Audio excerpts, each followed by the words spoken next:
Hello, twisted humans. Do you find yourself wanting to know more about the latest murder, conspiracy, cult, or haunting? Then this is the podcast for you. I'm Alecia. And I'm Sierra, and this is Twisted and Uncorked.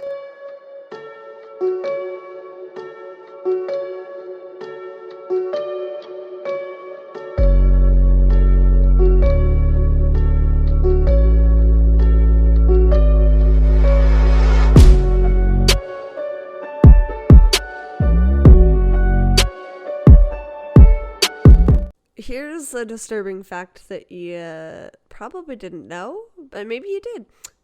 There are over 200 visible corpses on Mount Everest. And they're used as waypoints for future climbers. Yeah, I did know this. And That's it is so up. sad. Yeah. That's so fucked up. It's really fucked up.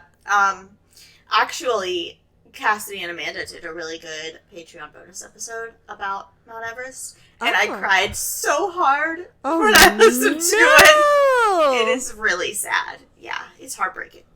Because basically, like, once people go up to Mount Everest, like, after you hit a certain point, it's like a common belief among everybody that if you are going to die up there, you're going to die up there. No one is helping you. Yeah. Because if they help you, then they could die too. It's kind of like when you're on an airplane and they're like, put your mask on before putting your kid's mask on. Yeah. Because you can't help them unless you help yourself. Yeah. So on Mount Everest, it's like, you can't save them or else you're going to die too. We'd rather one person die than two people, so just keep going. It's really upsetting. It's the worst. Why did you take... You know what? It was already dark, and then she took it to a much darker place, guys. I'm so sorry. She did this to me. It's Now the I am worst. upset. Yeah. She won up my sadness. Another gross fact, just because that was a small one, and I had two as backup. Mm-hmm. Toddlers, their adult teeth are right under their eyes. What? Yeah, isn't that disgusting? That is super disgusting, and I already hate teeth. So, like, ew. So now you get to be even grosser and look at... Well, I guess you don't have toddlers anymore. Look at toddlers and be like... Picturing a toddler's skull. And, like, not that I want to ever picture a toddler that way, but if you found a skull and there was teeth under the eyes, what the fuck would you do with yourself? Like, I would think it was an alien for sure. I'm sweating. That's so creepy and disturbing. Oh my gosh. Only the things that I want to share with you, my friend. Ugh. Yeah, not sorry about that. Well, welcome to Twisted and Uncorked, guys. Where me make you really upset. Mm-hmm. Speaking of disgusting things. Oh, God. Our sangria this week looks awful. It looks like organs in a jar. It looks. Do you remember last week when I was like, hey, a little hint about the future episode? I'm glad that this wine pairs well with seafood. This looks like sushi in a drink. Oh, that's why and you were you know what? that. It goes. Okay. It goes with the theme. So, all right. I'm going to taste it. These are actually plums in here. Watch the TikTok video of how I made this disgusting looking drink. Plums are not in season, guys, if you didn't know that. So they were canned plums, and yes, they are not appealing to the eye. I used canned plums as well, and I was actually really shocked at how clear the juice inside the can was. So yeah. I had my plums soaking in there, and then I did you do gin or vodka? Vodka, okay. So I did vodka. I did really cheap vodka, so I mean, that's what I had. And then just to add a splash of color to mine, I have some grapes and put that in there too with my lime. My plums were very purpley colored, so yours my drink is very purpley. Very purpley. But your plums are actually in there. I took mine out, so I think if I had mine in there, it would still be the same color. Yeah, they look really gross. Plums are weird. It tastes good though. It's so good. Yeah, it's really good. So if our listeners don't have husbands that will, go to 4 different stores trying to find plums. When they're not in season. So sorry, Kevin. So sorry. No, he was like, this is so fun. He loves that we do wine and sangria. So yeah. we got to switch it up. It tastes delicious. It really does. We get to switch it up. So it's so good. I've got my trough as usual. While Sierra's telling her story, I'm going to attempt to fish out my grapes and eat them and hopefully not create an incident here. All right. But yeah, good recipe. She's 3 for 3, guys. Woohoo! All right, so now let me finally get to why the seafood pairing and the sushi sludge makes sense. I don't know if I want to know. Ooh, I'm also trash again, and I used lime White Claw for my soda water instead of soda water. Because that's vodka, Nice. so I went vodka. And Yeah. lime, so I went lime. See, I'm just Look at you go. all about packing maximum amounts of alcohol into a minimum jar. You know, I do have to say that the one thing about the recipe that I could not get is the plums were supposed to be peeled. Oh, And in the can, they don't come peeled. So I just have all these plum trees. And it's whatever, because I'm going to eat them. But it really looks bad. It does. It looks like you're eating, like, organs right now. I love you more for it, my twisted sister. Yes. You another present. Oh, gosh. So, inebriated input. If any of our listeners have not already listened to that episode, I did post the episode that they did for episode 23, that they were so kind as to have me on as a guest for them. And one of their sponsors is a company called Surfside Sips. So they make handmade designed straws. So the person hand blows them. Oh And my me and God. Sierra are super into saving the environment, as you can see by our reuse, recycle, our 2 drinks, 1 bottle, all of our reusable straws. So they were making a series of straws that look like little bones. Oh my God. So I ordered each of us a straw that looks like a bone. Oh my God, I'm gonna die. I'm so excited.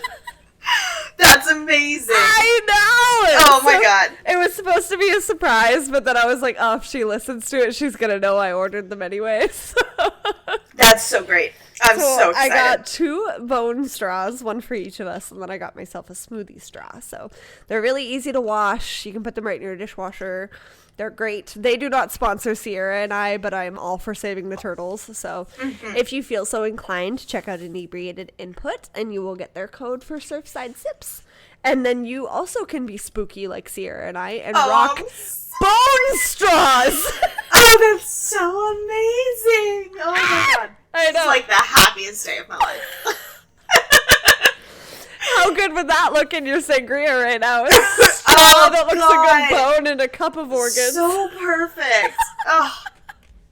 No, So I guys, wish I would have stay waited for the tuned, sangria. and if you're not already watching us on YouTube, you should be, just for those straws.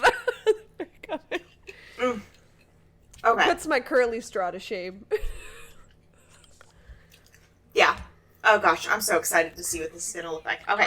Okay. It's so cool. Contain my excitement and tell you the story. Here we go. Today's unsolved case is about Michelle Von Emster. Sound familiar? The last name does, surprisingly Yeah? enough. Okay. So Michelle Von Emster was born around 1969 in San Carlos, California. She attended an all-girls high school and went to a private college after she graduated in 1986. She never finished college because she had gotten cancer during those years. She survived her cancer with radiation treatments and then decided to live life differently.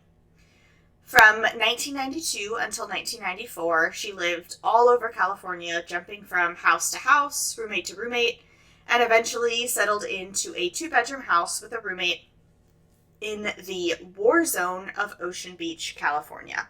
Oh. The war zone is literally what the neighborhood is called because Okay. the amount of drug activity and violence that went on there. Okay.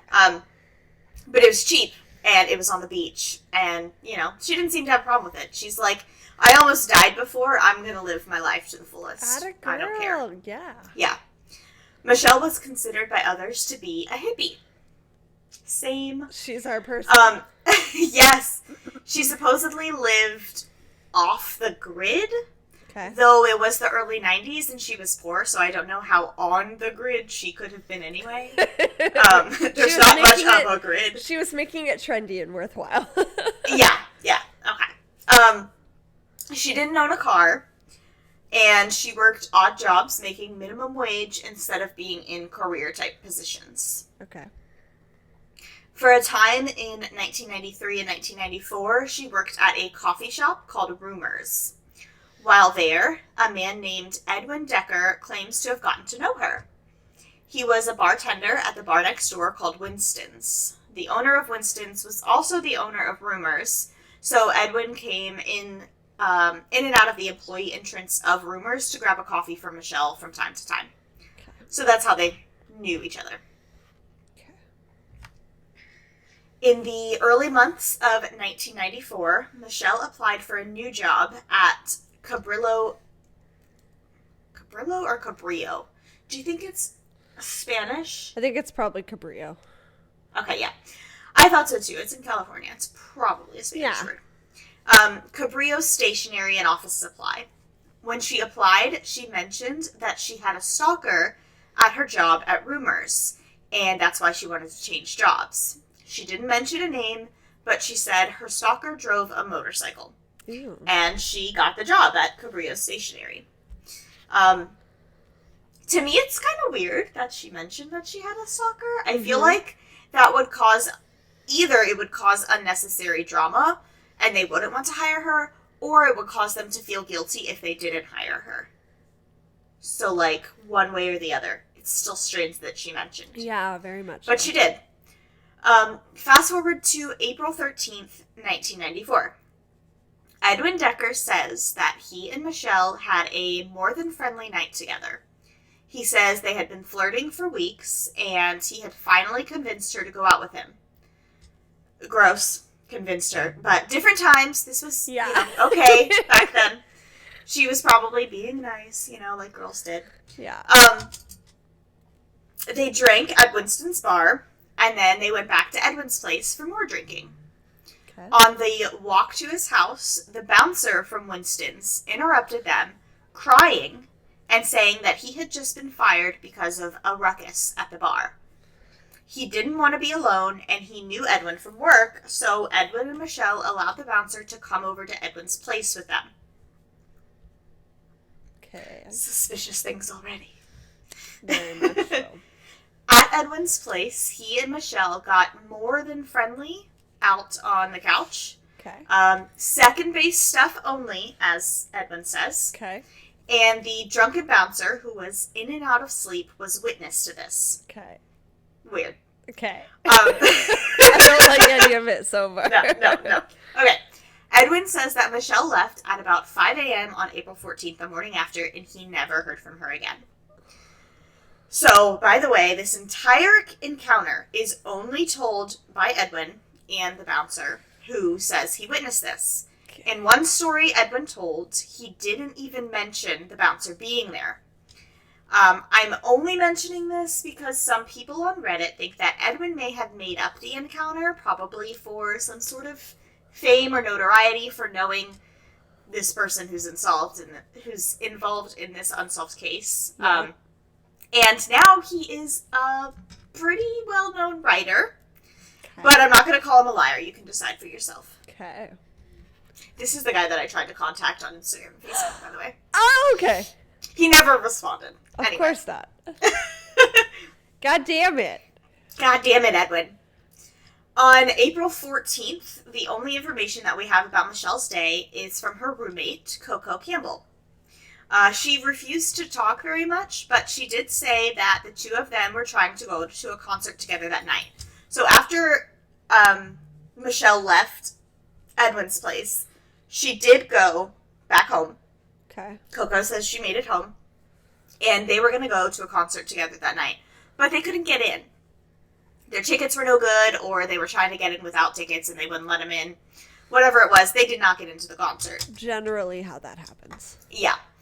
On the way home from not getting into the concert, she says that Michelle was in a really weird mood and asked to be dropped off somewhere along Newport Avenue around 8 a.m. Newport Avenue is a pretty busy, beachy strip of shops and bars now, though I'm not sure what it was like in 1994 when it was called the War Zone. It also I imagine not as trendy.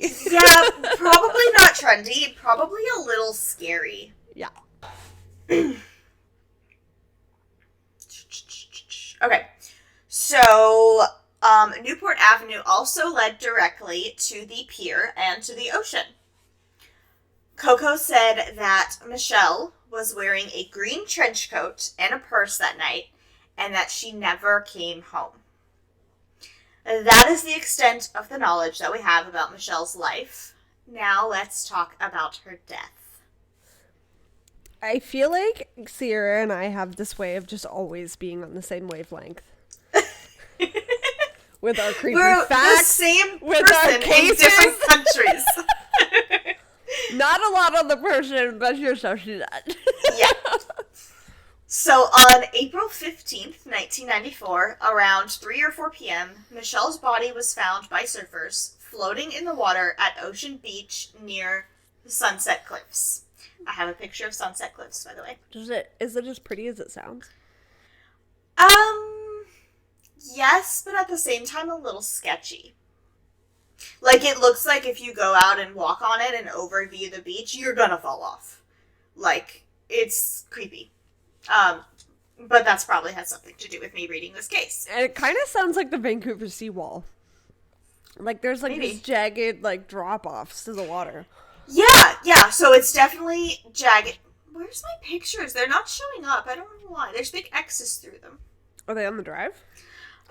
Anyway. It's definitely jagged, but also they said that the rocks themselves would just, like, collapse sometimes. It was not a stable cliff. Okay, so 10 out of back to Michelle in the water. She was completely naked, wearing only some bracelets, rings, and her butterfly tattoo. She was 25 years old.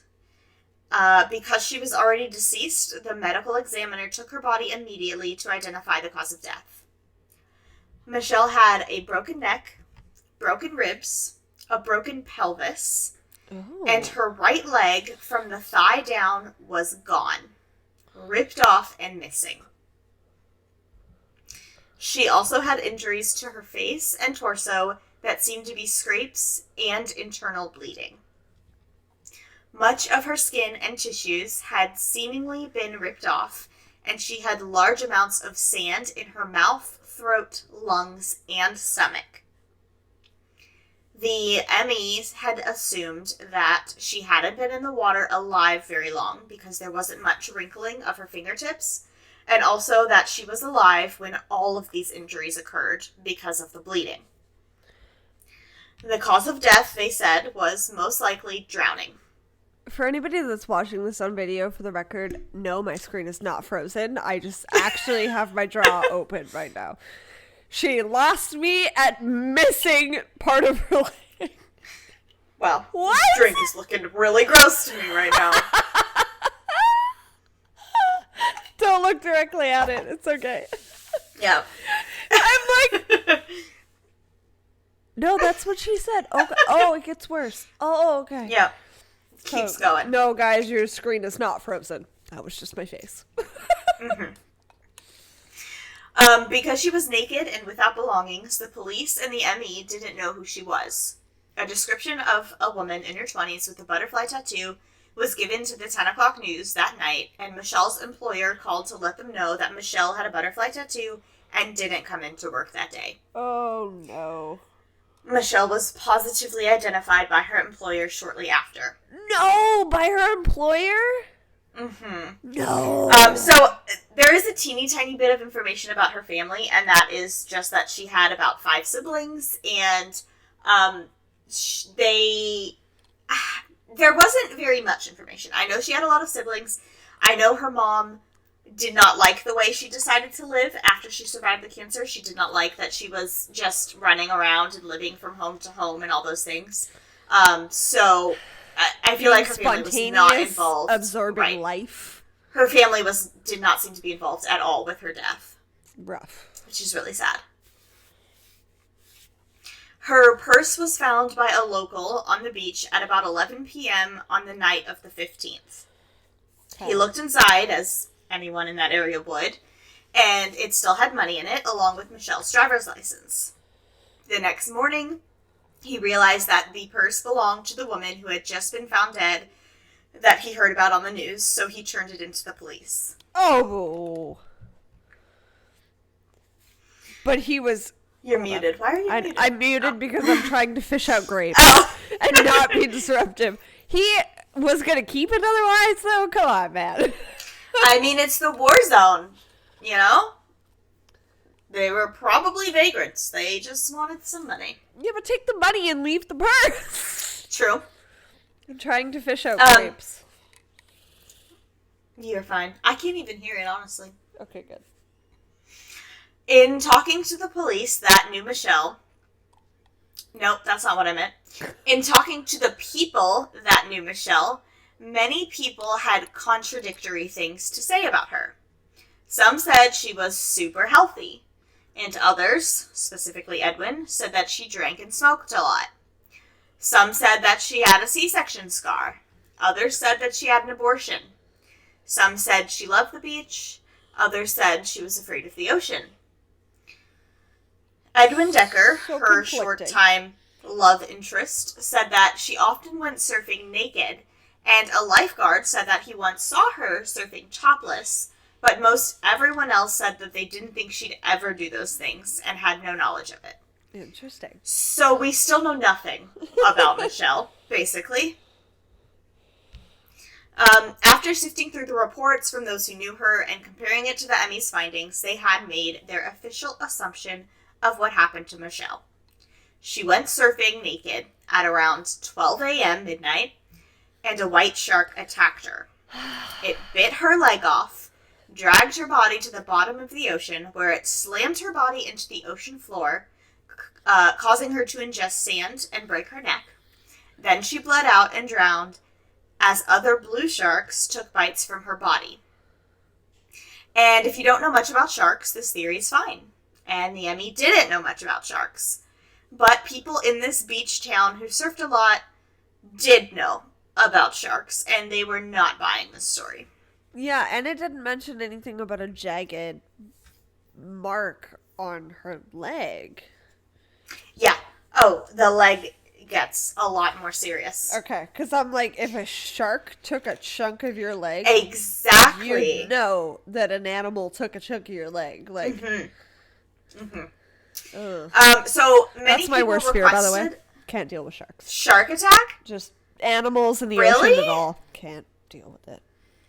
I'm not afraid of the sharks or the animals. I'm afraid of what we don't know is in there. I mean, probably still animals, but also like fucking aliens and shit. Like, there's some creepy shit in the ocean, okay? Some creepy shit down there that we have not discovered. Sharks, I can't deal with them. They're too unpredictable to me. I get panicky if, like, I can't even swim with a dolphin. Like, I don't care how friendly you appear to be. You're bigger than I am. I used to love dolphins so much. I collected dolphin figurines. And then when I was, like, a teenager, I learned that dolphins are rapists. Yeah. And I never looked at them the same. Did you learn that they are okay with sex with humans? Yes. And they, like, rape them. Humans? Yes. Force them, yes. Dolphins are rapists. I wish they weren't. So many people in the area began requesting that the police and the ME reopen Michelle's accidental death case and take a closer look. Alleged shark attack. Yeah. Some even asked for the files relating to the case so that they could try to figure it out themselves. Little detectives in here. Is that something that can happen? Well, technically, after a case is closed, in the U.S. anyway, it's all public record. Oh. So, yeah. Cool. Yeah, they can just get it. Her employer had a whole folder with Michelle's job application, newspaper clippings about Michelle, the only magazine article ever written about the case, dozens of sticky notes, and even a picture of the autopsy that she got from a random Ocean Beach local. She didn't ask him how she got it, but she had it. So she was, like, making her own little case about this. Like, she was going to figure it out. Which was great, because, again, she was the one to identify her. Like, even though Michelle didn't work there very long, it seems like this is the closest thing to family that she had in the area. Yeah. Eventually, after much pressure and a few more actual shark attacks that weren't in any way similar, Michelle's case was re-examined in 2008. So this is like 14 years later now. It's been a while. But, you know, they're looking at it. This time with an actual shark expert taking a look. There were a lot of problems with the shark theory that he found right away. First off, white sharks do not hunt at night.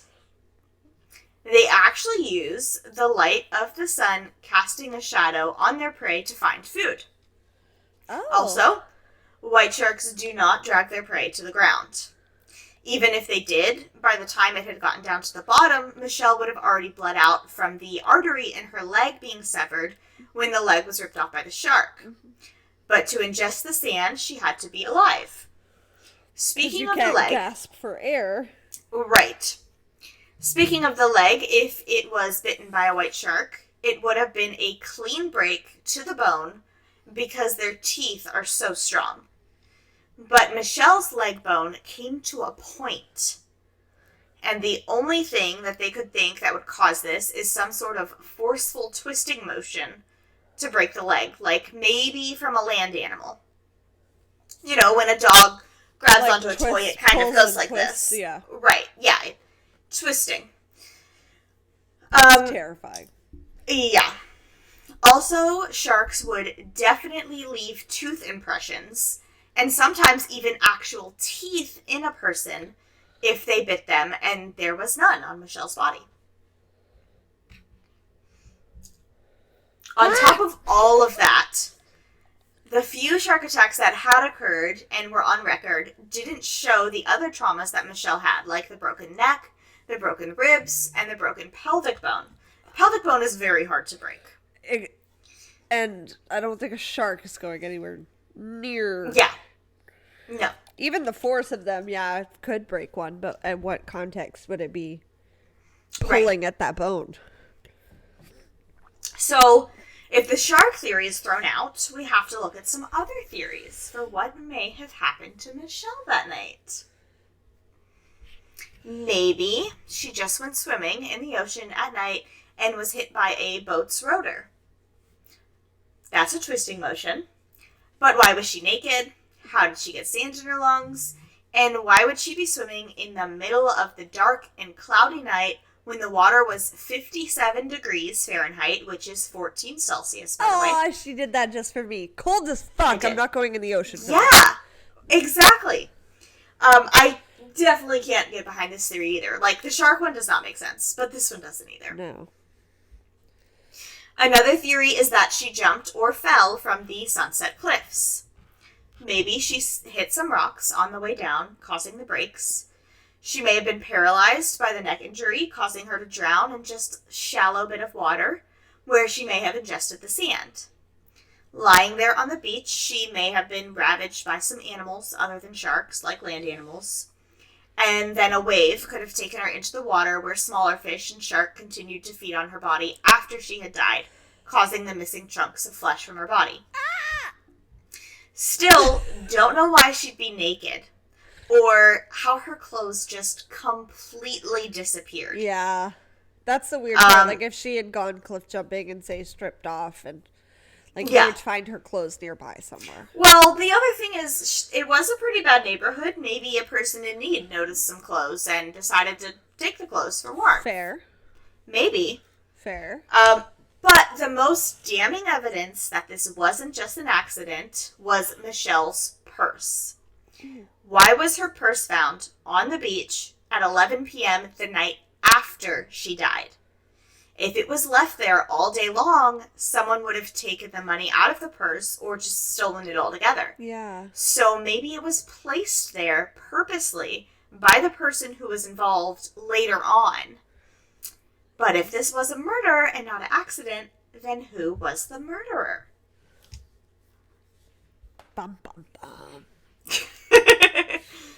This is why you need your little mixing board. This is why I need a soundboard, guys. Again, yeah. I promise not to abuse it. Okay, so there is a bunch of questionable people in this scenario. Edwin Decker seems a little questionable since he was the one who said that she enjoyed surfing naked. Mm-hmm. It seems like a good excuse for the reason that she'd be naked in the water. Uh-huh. And he mentioned to the police that he was upset when she didn't call him after their more than friendly night together. He also wrote a super creepy poem about Michelle and had it published, and this is what he got famous for. Oh, This is the poem. I'm going to read it to you. Oh, no. The report said there was a tattoo, a butterfly on her shoulder, which I remembered that night on my couch when I, like the shark, chewed on her lips and took off her shirt. That's the end. It doesn't even fucking rhyme. This was his poem. He now has a whole book of poems. He reads poetry. I think he's technically a comedian, and he has a podcast. That is not a poem. That is not even a haiku. No! This is ridiculous. That is a simile at it's best. Gross. It's gross. Ugh. Okay. That is a simile at best. Creepy. The only and biggest reason why I don't think it was Edwin is because he is one of the only two people who continued to petition to get her case re-examined. Like, literally, it was because of him that they re-examined it in 2008. If he was the killer, he probably wouldn't want people investigating it. It sounded like a boulder just fell on the roof of my house. Sorry. Jesus, maybe it was a UFO. Maybe.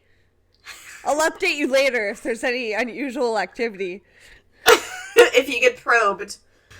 So yeah, if Edwin wanted to be found out and that's why he was trying to get them to investigate, then he could have just confessed.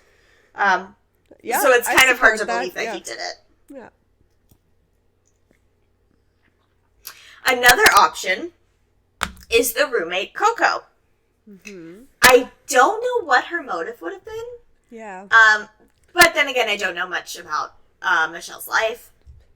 I just hate how unhelpful Coco was with the police and other interviewers. Yeah. She didn't even say what Michelle was wearing under the trench coat. These things seem a little strange, but I have to admit that it's not really that great of a lead. Mm-hmm. And on top of all of that, I mean, I don't know this for sure, this is complete speculation, but they lived in an area that was called the war zone and known for drugs and crime. It's possible that Coco was involved with drugs or with sex trafficking, and she just didn't want to talk to the police because she was scared of what they'd do to her for other things, you know? Yeah. It could have nothing to do with Michelle at all. She just did not trust police. Yeah. Which is reasonable, but... Yeah. I don't know, point them in the right direction some other way if you know something. Yeah. So a pretty serious suspect should be her stalker, mm-hmm. though we don't actually know who he is. Mm-hmm. Michelle and Edwin went to Winston's bar on their little date the night before she disappeared and into the water. That was right next door to Rumors, which is where Michelle used to be stalked. And like I said earlier, that night after they left, there was an incident at the bar that got so bad that the door was ripped from its hinges. That's why the bouncer said that he was fired and went to hang out with Michelle and Edwin that night. Because the owner was like, you're the doorman and you can't even take care of the door. So what if the guy who caused a scene was the stalker and he was mad that Michelle was there at the bar with another guy? He could have followed her to Edwin's place, watch her leave in the morning, still angry, followed her throughout the next day, waiting for her to be alone around 8 p.m. that night to make his move. She could have been naked because he forced himself on her before pushing her off of Sunset Cliff, and then letting the rest of the things in the last theory happen to her, like her breaking her neck, her choking on the water, swallowing the sand, an animal tearing off her leg. Or he could have even drowned her himself by pushing her face into the sand in shallow water. Yeah, it's possible. Another strange thing about this theory is the Ocean Beach local guy who was able to get the photo of Michelle's autopsy. Apparently, this guy came back to the print shop to Michelle's former employee many times, demanding that they reprint multiple copies of the information that the employer had. Also, this guy rode a motorcycle, just like the stalker. Interesting. So either he wanted the information because he wanted some sort of trophy, or, and I think this one's more likely, he was the stalker and he was really upset that the woman he wanted was killed before he was able to have her. Which is definitely a possibility. He wanted her, someone else killed her. Now he's mad. Which, still, don't be a fucking stalker, but it doesn't prove that he killed her. Still, moral of the story, don't sexually assault dolphins and don't be a stalker. Exactly. So there is one other option for the murderer, and that is anyone. So like we said, they lived in an area known as the war zone.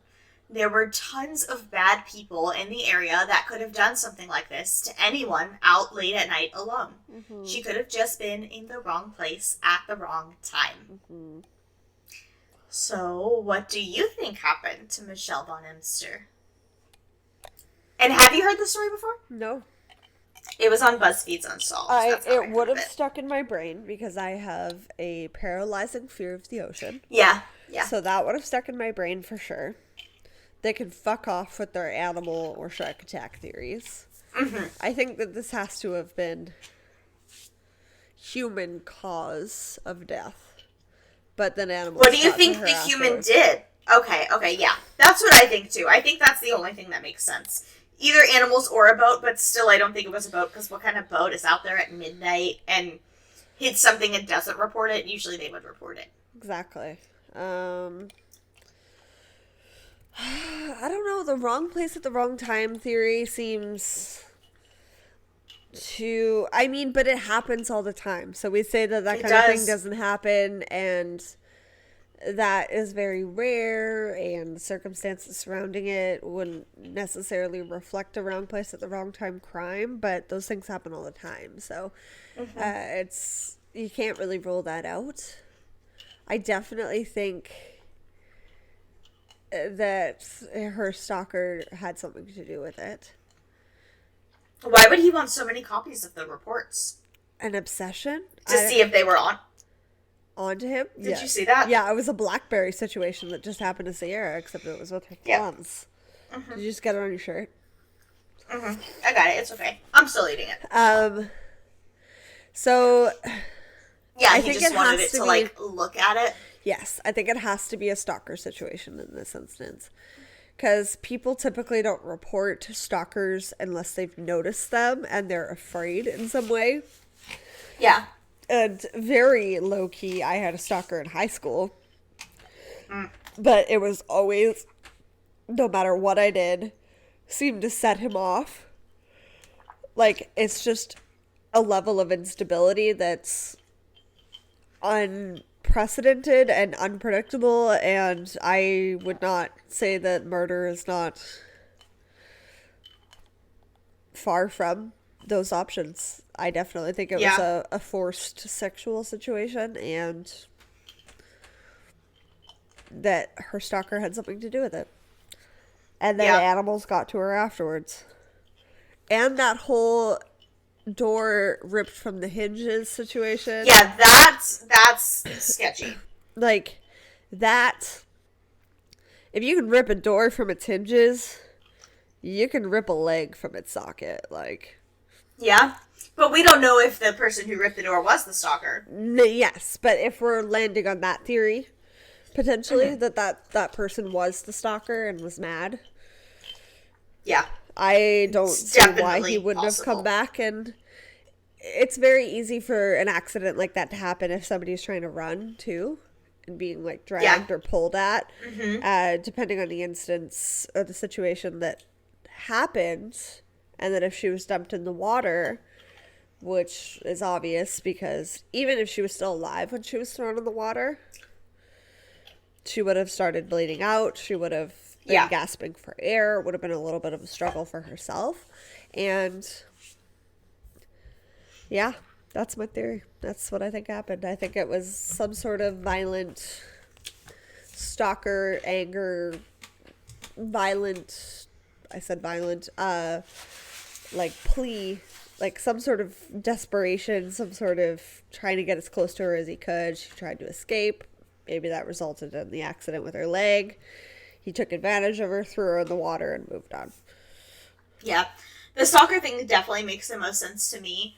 But Edwin Decker seems so strange to me. Like, I mean, not that from this, anyway, that we know of, not that Michelle had a whole bunch of friends, because honestly, it didn't seem like it. Like, nobody knew her, apparently. But and this is a little bit of a newer case than mine was last week, so you would have more information about the person from the people around her. But for him to, like, be the only one who mentioned that they even knew each other, for him to, the first report that he gave to the police, he was like, you know, no one can prove that we were together. Like, it was just us. It was just us making out on my couch. And then in the second reports he gave to police, he was like, oh, yeah, the bouncer was there. And the bouncer was like, yeah, I was there. I was sometimes half asleep, but I know that they were together. And maybe Edwin Decker didn't do it, but it really seems like he took advantage of the situation to make a name for himself. And I hate that so much. 100%, which makes him just as slimy as if he didn't have something to do with it. And it makes it more realistic that he could have something to do with it. If he was, you know, taking advantage of someone's death. I just don't like that. It's weird. His poem is gross, too. So. His poem is gross. His picture on Twitter, since he's not going to fucking write me back, is a picture of him with blood splatter behind his head. So, like, he's a creepy dude like that. Yeah. It's weird. That's bad taste. Like it. Mm-hmm. Rude. I mean, it was tons of years ago now. Like, God, I hate even saying this. Like, 27 years ago, because that's how old I am. This happened in 94. 26 years ago, 26, 27. We were born in 93, so. Yeah, this happened in 94. Yeah, so 27, yeah. Yeah, so, you know, it was a lot of years ago. I'm sure the picture of him with the blood splatter has nothing to do with her blood splatter. He's probably I know, but that's still creepy.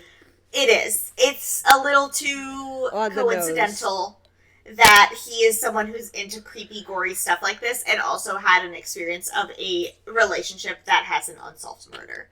To me. I don't know. Not saying that he's a murderer. Again, just saying that it seems like he took advantage of the situation. I agree with that. But and the fact that he didn't reach back out to me when I asked him if he ever had a relationship with Michelle Von Emster makes me think that he's a fucking liar. I bet you he gets that all the time. Probably. Good for you. My little sleuthy co-host over here. I just want to know. Yeah, no, that's a crazy one. Yeah, that's my theory. It has to be a stalker situation. Because it seems very violent. Probably. And kind of personal. Yeah, a little bit. Yeah. And the only people that I know that can escalate that far are people. Well, another theory that I think was on Reddit is that never mind. It still doesn't make sense with the nakedness. Someone said that maybe she was just on top of the cliff and she got hit by a car. The car broke her pelvis and she fell over the cliff, broke her neck, blah, blah, blah, everything else. But why the fuck would she be naked? Exactly. And who just gets naked in the middle of the night on top of a cliff? I do that all the time. All the time. All the time. It's my favorite hobby, actually.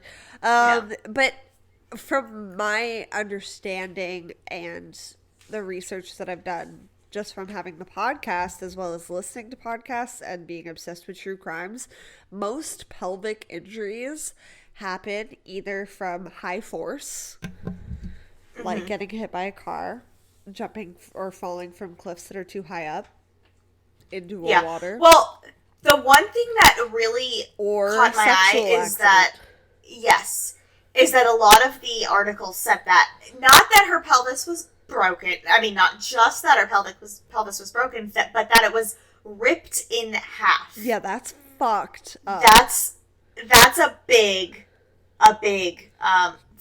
like, not only was it broken, like, you know, you think there's a pelvis and something hits it, then it breaks inwards. No, it broke outwards in half. Like, so it has to have been a forced situation. Yeah. I don't know. Yeah, either a car or a boulder being smashed into her vagina area. Like, something that forceful. Yeah. Like, it's insane. I've had a bruised pelvis just from landing funny on a bike when I went over a bump. Like, that bone is sensitive, but not that sensitive. Like, yeah, it's still a really thick bone. Yeah. And any time that I've seen pelvic injuries have either been from accidents, vehicular accidents, or sexual accidents. Or, in my experience anyway, in a pool, like landing on the edge of the pool splits. Ooh, yeah. Ugh. Yeah. That's a special instance, though, Sierra. Yeah, that is definitely a special instance. But ouch. Ouch. Like, it hurts. Real ouch. It hurts. Ouch, ouch, yeah. ouch, ouch, ouch, ouch. Yeah, from two women. Yeah, it hurts. I'm upset about it. I don't have balls, but I know that groin area hurts. Okay. Jump on a horse.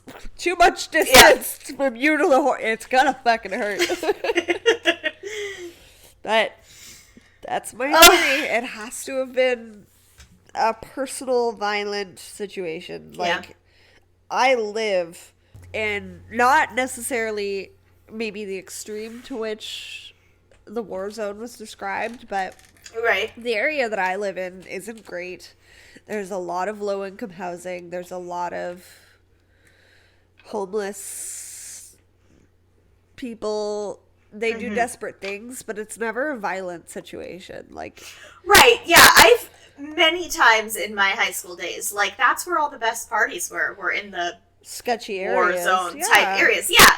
In the ghettos of, honestly, you know, the big city. Harmless. Like, they'll be like, hey, do you have a smoke I can bum from you? They either want money or want a cigarette, or they're so high that they don't even notice you.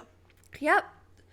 Like, I had one guy walk by, go, hi, ha, ha, ha, ha, and then walk away laughing.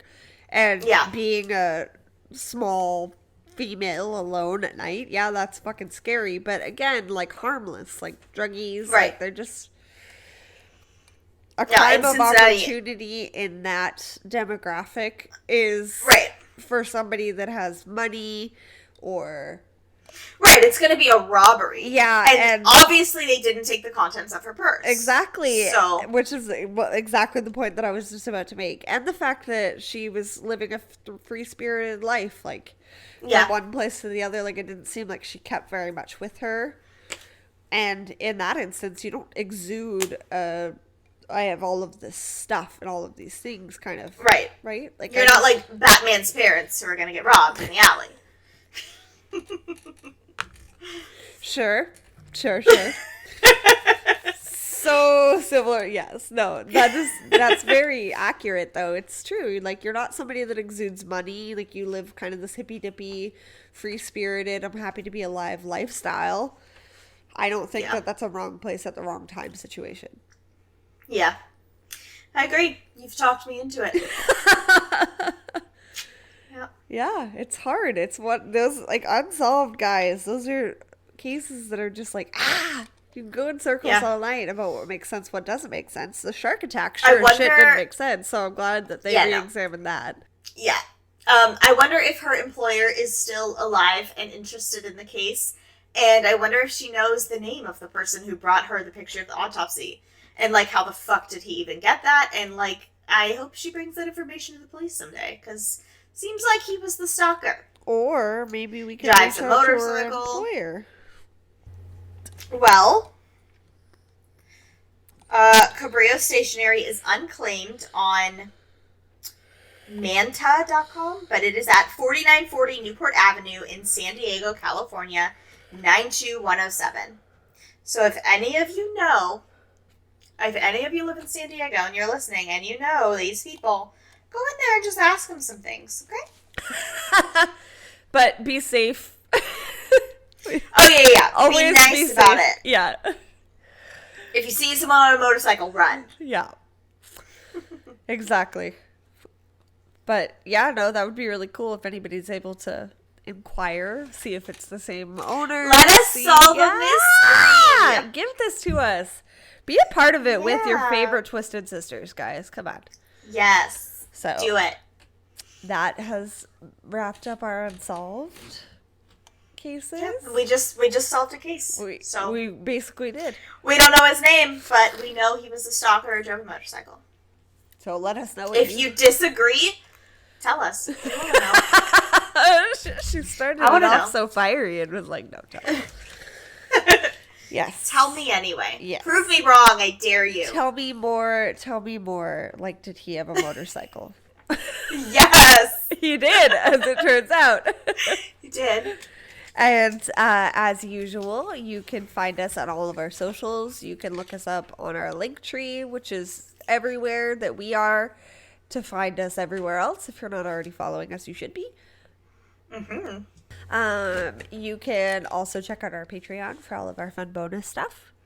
You can also email us at twistedanduncorked@hotmail.com with your reviews if you want some super awesome Twisted and Uncorked stickers and a personal thank you card from Sierra and I. Yes. To help spread the word. Or if you have a creepy story.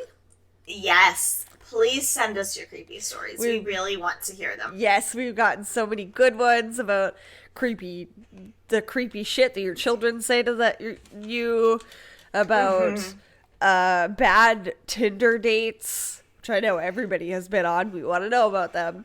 And we recently got one about a sleep paralysis story. So that's really scary too. So whatever you find creepy, we want to know about it. So. Yes. Even if you don't think, like, is this show worthy? It is. We want to read it. Yep. No. And you want to know our opinions of it. Yeah, exactly. Or opinionated women, as we've demonstrated. And, yeah, that's about it. We will link all of this creepy stuff and information about Sierra's case on our blog as per usual. And if you have any information, we would really encourage that you reach out and help give this family some justice, even though it sounds like her family kind of sucks. Yeah, give her employer some justice. The people that cared about her. They care about her, yes. And don't sexually abuse Sea Life in any way. Don't let Sea Life sexually abuse you. It goes both ways. Yeah. And not okay. Don't ever keep it that twisted.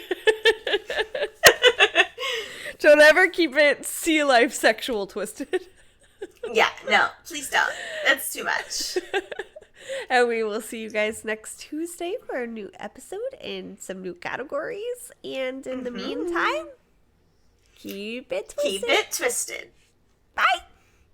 Bye. Yeah, don't ever keep it dolphin sex twisted. Hello, everyone. I'm Carol Ann. And I'm Matt, and we are the hosts of Boozed and Confused. Boozed and Confused dives into the weird topics that you never knew existed.